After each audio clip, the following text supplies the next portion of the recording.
अस्सलामुअलैकुम बिस्मिल्लाहिर्रहमानिर्रहीम अल्हम्दुलिल्लाहि रब्बिल आलमीन वस्सलातु वस्सलामु अला सय्यिदिल मुरसलीन व अला आलिहि तय्यबीन अत्ताहिरीन। अज़ीज़ों, मैंने सोचा कि आज कुछ पैगाम दिया जाए, चूँकि आज 8 ज़िलहज है, एक इम्पॉर्टेंट तारीख़ है। 2 महीने से मेरी तबीयत लगातार ख़राब है और मुझे बोलने में परेशानी है काफ़ी अभी और प्रॉब्लम है, लेकिन ये मैसेज इतना इम्पॉर्टेंट है कि देना ज़रूरी है, क्योंकि ज़िंदगी का कोई ठिकाना नहीं और आजकल तो और भी ठिकाना नहीं। जो घटनाक्रम आप देख रहे हैं जो कितनी तेज़ी से बदल रहे हैं, और न सेहतमंद इंसान का और न बीमार इंसान का कोई ठिकाना है कि कब कौन इस दुनिया से किस वक्त चला जाए। तो मैं चाहता हूँ कि ये पैगाम कम से कम लोगों में रहे, मैं रहूँ या ना रहूँ। 8 ज़िलहज को सन 60 हिजरी में, आज से 1450 साल पहले, इमाम हुसैन मक्का से करबला के लिए अपने चंद साथियों के साथ, जिनमें उनके बच्चे बीवी, भतीजे, भाई और कुछ चाहने वाले थे, जिनकी तादाद कुल 72 बताई जाती है लगभग। इन्होंने उस वक्त ऊँटों पर, आप सोच सकते हैं कितने दुश्वार गुजार रास्ते होंगे और कितना कठिन सफ़र होगा, इन्होंने किया। बचपन से सुनते आया हूँ कि इन्होंने धर्म को बचाने के लिए, धर्म की सही व्याख्या के लिए उस सफ़र को किया था और इनको अपने चाहने वालों के साथ कुर्बानी भी देनी पड़ी थी, यानी शहीद कर दिए गए थे। ये तारीख़ हम सुनते आते हैं। धर्म के नाम पे बहुत कुछ होता है। हाल ही में एक घटनाक्रम तुर्की में हुआ, जहाँ पे एक चर्च को, जो बहुत पुराना था, तो चूँकि तुर्की यानी मुस्लिम मेजॉरिटी कंट्री है, तो वहाँ पे वहाँ पर चर्च को मस्जिद में तब्दील किया गया। सारे लोगों ने खुशियाँ भी मनाई उसमें, और पता नहीं अल्लाह खुश हुआ होगा या नहीं, क्योंकि उसका मिशन, अगर मंदिर को मस्जिद बना दिया जाए, मस्जिद को मंदिर बना दिया जाए, चर्च को गुरुद्वारा बना दिया जाए, अगर यही मिशन है तो खुश हुआ होगा, अगर ये मिशन नहीं है तो खुश नहीं हुआ होगा। सेम घटनाक्रम हमारे हिंदुस्तान में भी हो रहा है। आप देख रहे हैं क्या हो रहा है। देखिए, हम इस देश से प्यार करते हैं और जब वक्त आएगा तो जान भी देने के लिए तैयार हैं, लेकिन एक बात याद रखिए, इस देश से हम प्यार करते हैं, इस देश से हम लाड नहीं करते, दुलार नहीं करते, क्योंकि प्यार जिस चीज़ से कोई इंसान करता है तो चाहता है कि वो तरक्की करे, फले फूले, आगे बढ़े। लेकिन अगर लाड करने लगे तो वो अगर बिगड़ता भी है तो उस इंसान का ध्यान उस पर नहीं रहता। हमने, क्योंकि मेरा जन्म मुसलमान घराने में हुआ, इसलिए मैं मुसलमान हुआ, शुरू से धार्मिक शिक्षा भी मिली। ज़्यादातर शिक्षा ये मिली मौलवी हजरात से, जहाँ पे मैं गया, जिनके पास गया, जिनके इन्फ्लुएंस में आया, तो मैंने पूछा आखिर मैं कैसे पहचानूं कि कोई मुआशरा, कोई सोसाइटी बहुत ही धार्मिक है। उन्होंने कहा कि जहाँ पे बड़ी आलीशान मस्जिद हो, बड़े गुंबद हों, और जहाँ पे कुर्ता पैजामा में बड़ी दाढ़ी मुबारक, जिसको बोल लीजिए। देखिए, मैं दाढ़ी की इज़्ज़त करता हूँ, दाढ़ा की इज़्ज़त नहीं करता, इसलिए कि कोई भी चीज़ अब नॉर्मल अच्छा नहीं होता, नॉर्मल कोई भी चीज़ सही है। तो जहाँ पर ये निशानियाँ हों, जहाँ पे गोश्त की महक और गोश्त की दुकान और ये सब हो, तो समझो कि मुसलमान मुआशरा है, इस्लामी मुआशरा है। मैं गया पंडित जी के पास, भी आसपास में रहते। मैंने पूछा कि देखिए, हम कैसे पहचान करें कि ये जो धार्मिक स्थल है, धार्मिक मुआशरा है, धार्मिक सोसाइटी है, वहाँ के लोग बहुत धार्मिक हैं। तो उन्होंने कहा कि देखो, जहाँ पे भव्य मंदिर हों, जहाँ पे हमेशा मंत्रोच्चारण से फ़ज़ा गूंजती रहे, और जहाँ पे भगवा कपड़े पहने जाएं, भगवा झंडा लहराए, तो समझो कि वहाँ पे धर्म ही धर्म है। मैं गया, देखा मंदिर के पास भी, मस्जिद के पास भी, अक्सर भव्य मंदिरों के पास, भव्य मस्जिदों के पास ऐसी बस्तियां ज़रूर हैं, ऐसे लोग ज़रूर हैं, जो सैकड़ों लाखों लोग, या उस देश में जहाँ पे ज़्यादा मंदिर हैं, जहाँ पे ज़्यादा मस्जिद हैं, कि वो लाखों लोग बेघर हैं, मल न्यूट्रिशन का शिकार हैं, करप्शन है, फसाद है, और दो वक्त का खाना, बहुत सारे लोग ऐसे हैं जहाँ जिनको मिलना मुश्किल है, मुहाल है, जहाँ पे नाइंसाफ़ी है। मैं तो बस मज़हब से हाथ धोने ही वाला था। धर्म, मैंने कहा कि धर्म बस ये सब कुछ बातें हैं कही गई, इससे कुछ फ़ायदा होने वाला नहीं। कि ऐ मुसलमान अपने दिल से पूछ, मुल्ला से ना पूछ, हो गया अल्लाह के बंदों से क्यों खाली हरम। मैंने कहा ये क्या बात हो गई। एक साहब आए, मेरा हाथ पकड़ा, कहा कि मौलवी से नहीं, हज़रत मौलवी से नहीं, बल्कि चलिए मौला से पूछिए कि धर्म क्या है। मेरी जिज्ञासा जो टूट गई थी, थोड़ी सी उम्मीद लेके गया।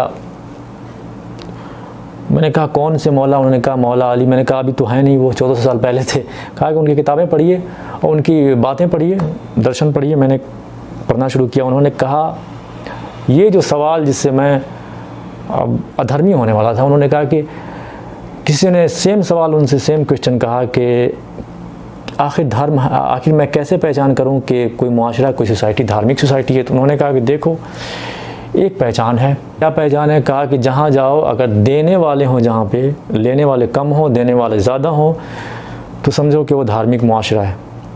यानी जहाँ पे जेनरसिटी हो, जहाँ पे करप्शन नहीं होगा, जहाँ पे जस्टिस होगा, वहाँ पे लोग खुशहाल रहेंगे। इसलिए देने वाले हाथ ज़्यादा रहेंगे और लेने वाले हाथ कम, और समझो कि वही धार्मिक मुआशरा है। मेरी थोड़ी सी उम्मीद बढ़ी। मैंने कहा कि ठीक है। अब मुझे जिज्ञासा हुई धर्म का अर्थ जानने के लिए और धर्म का मकसद जानने के लिए। अब जब उन हज़रत ने हमसे कह दिया कि देखिए दीन को समझना है, धर्म को समझना है, तो किसी ज्ञानी के पास जाइए, किसी आलिम के पास जाइए, इन मौलवी हज़रात के पास मत जाइए। मैंने कहा क्यों? उन्होंने कहा कि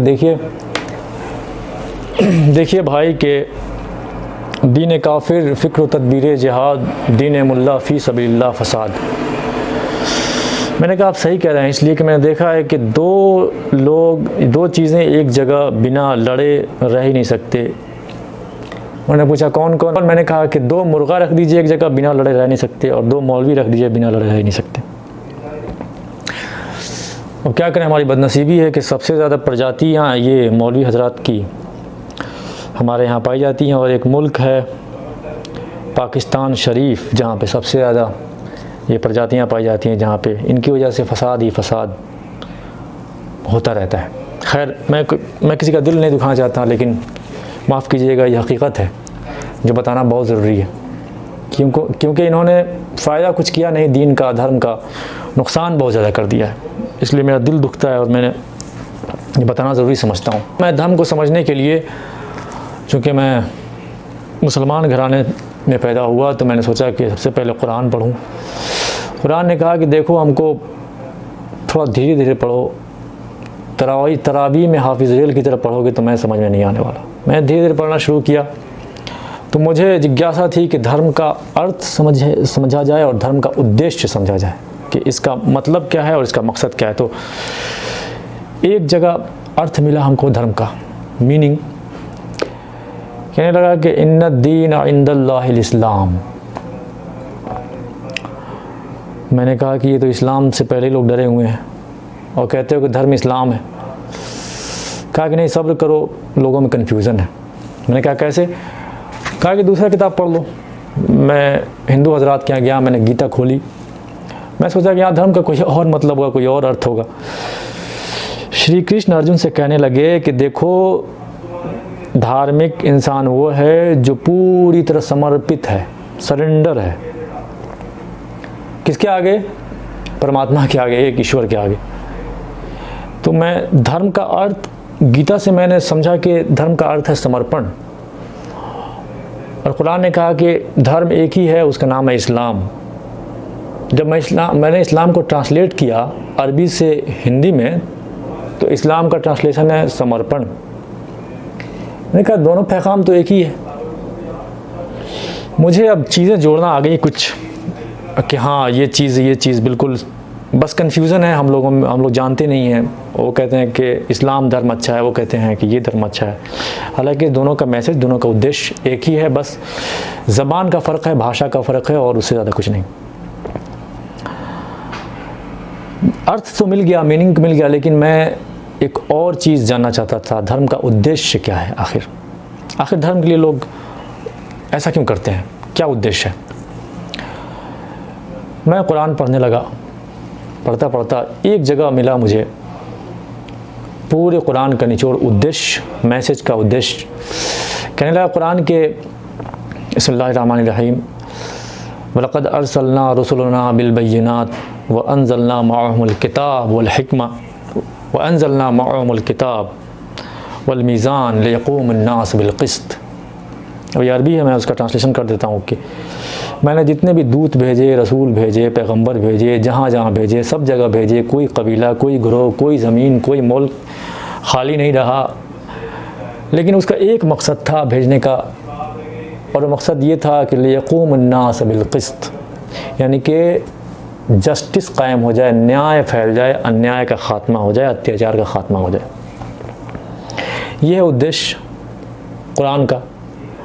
कुरान का उद्देश्य यह है कि अन्याय का ख़ात्मा हो। मुसलमान का उद्देश्य है कि बड़ी मस्जिद बने, चाहे अन्याय होता रहे। मैं गीता जी के पास गया, मैं सोचा कि इनसे भी पढ़ लूँ, हो सकता है इनका मैसेज डिफरेंस हो। कहने लगे अर्जुन श्री कृष्ण से, अब वो श्लोक मुझे याद नहीं, लेकिन आप पढ़ेंगे आपको तो मालूम हो जाएगा। मैंने पढ़ा है, मैं ऐसे नहीं बोल रहा हूँ। कहने लगे कि क्यों मैं लड़ूं धर्म के लिए, मैं क्यों लड़ूं? कहा कि इसलिए लड़ो क्योंकि तुम्हारे सामने अन्याय हो रहा है, और तुम जो धार्मिक इंसान होता है वो अन्याय को बर्दाश्त नहीं कर सकता। यानी मकसद है धर्म का, पर्पस धर्म का है न्याय फैल जाए, अन्याय मिट जाए। कुरान ने भी यही कहा कि जितने भी रसूल आए, जितने पैगम्बर आए, उनका ये मकसद था कि न्याय फैल जाए, अन्याय मिट जाए। मैं अपनी तरफ से कोई राय नहीं रख रहा हूँ धर्म क्या है।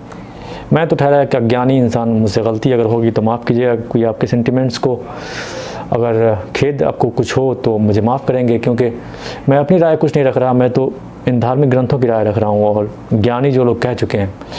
स्वामी विवेकानंदा को पढ़ें, उन्होंने बड़ी अच्छी बात कही है। उनसे पूछा गया कि सबसे ज़्यादा धार्मिक इंसान कौन है। आज के पंडित जी से पूछा जाए कि सबसे ज़्यादा धार्मिक इंसान कौन है, तो कहेंगे जो दिन भर बैठकर आराधना करता रहे, पूजा पाठ करता रहे, वो धार्मिक इंसान है। स्वामी जी ने कहा कि जो दूसरों के काम आए वो सबसे ज़्यादा धार्मिक इंसान है। जो दूसरों के मसले को सॉल्व करे वो सबसे ज़्यादा धार्मिक इंसान है। कुरान से पूछिए कि सबसे ज़्यादा धार्मिक इंसान कौन है। कहने लगा कुंतुम खैरुन उम्मती उखरजत लिन्नास, कुंतुम खैर उम्मतिन उखरजत लिन्नास, तुम एक बेहतरीन उम्मत हो, तुम एक बहुत धार्मिक कम्युनिटी हो। इसलिए कम्युनिटी धार्मिक हो इसलिए कि तुम्हारे वजह से दूसरों के प्रॉब्लम सॉल्व होते हैं। अब आप आज बता दीजिए हमको कि मुसलमान प्रॉब्लम सॉल्व कर रहे हैं या प्रॉब्लम क्रिएट कर रहे हैं। बहुत ही कम ऐसे हैं जो प्रॉब्लम सॉल्व करने वाले, ज़्यादातर मिलेंगे प्रॉब्लम क्रिएट करने वाले, मिडिल ईस्ट से लेकर के और हर जगह।